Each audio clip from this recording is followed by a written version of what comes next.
માનનીય વડાપ્રધાન નરેન્દ્ર મોદીજીના શાસનકાળના 12 વર્ષ પૂર્ણ થયેલ હોય વિશ્વાસ વિકાસ અને જનકલ્યાણ અભિયાન અંતર્ગત જિલ્લા કાર્યાલયની સૂચના મુજબ સાવલી બજાર સમિતિમાં સાવલી તાલુકા તેમજ નગરના ભારતીય જનતા પક્ષના કાર્યકરો તેમજ સંગઠનના કાર્યકરોનું કાર્યશાળા આયોજન કરવામાં આવ્યું હતું। આ કાર્યક્રમમાં જિલ્લા મહામંત્રી જયદીપસિંહ ચૌહાણની અધ્યક્ષતામાં કર્યું હતું। હાલ 12 વર્ષ પૂર્ણ થયેલ હોય ભારતીય જનતા પક્ષ દ્વારા લોક કલ્યાણ અને લોક વિકાસના કાર્યોને પ્રશંસા કરી હતી। કાર્યક્રમમાં સાવલી નગર ભાજપ પ્રમુખ રચિત, શ્રોપ યુવા જિલ્લા મહામંત્રી અજીત ભાટિયા, સાવલી તાલુકા પ્રમુખ તેમજ સાવલી કોર્પોરેટર અંકિત રાણા, સાવલી નગરપાલિકા પ્રમુખ ઉપસ્થિત રહ્યા હતા। ખૂબ જ ઉત્સાહભેર કાર્યક્રમ પૂર્ણ થયો હતો।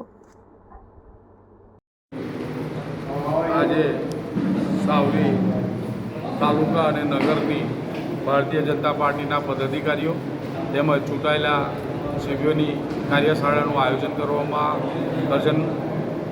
સાવલી એપીએમસીના હોલ ખાતે કરવામાં આવ્યું હતું, જેમાં ચૂંટાયેલા સભ્યો અને સાવલી તાલુકા અને નગરના પદાધિકારીઓ ઉપસ્થિત રહ્યા હતા।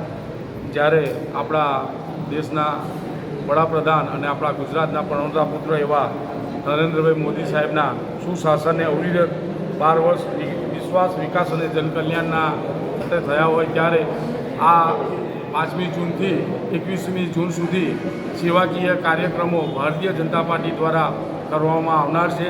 એની જાણકારી તેમજ કાર્યક્રમની રૂપરેખા સાથે સાથે કેવી રીતે આ કાર્યક્રમો સફળ થઈ શકે એની આ કાર્યશાળાનું આયોજન કરવામાં આવ્યું હતું। આ કાર્યશાળામાં મોટી સંખ્યામાં નગર અને તાલુકાના પદાધિકારીઓ ઉપસ્થિત રહ્યા હતા। બાપુ, આપનું નામ? જયદીપસિંહ ચૌહાણ।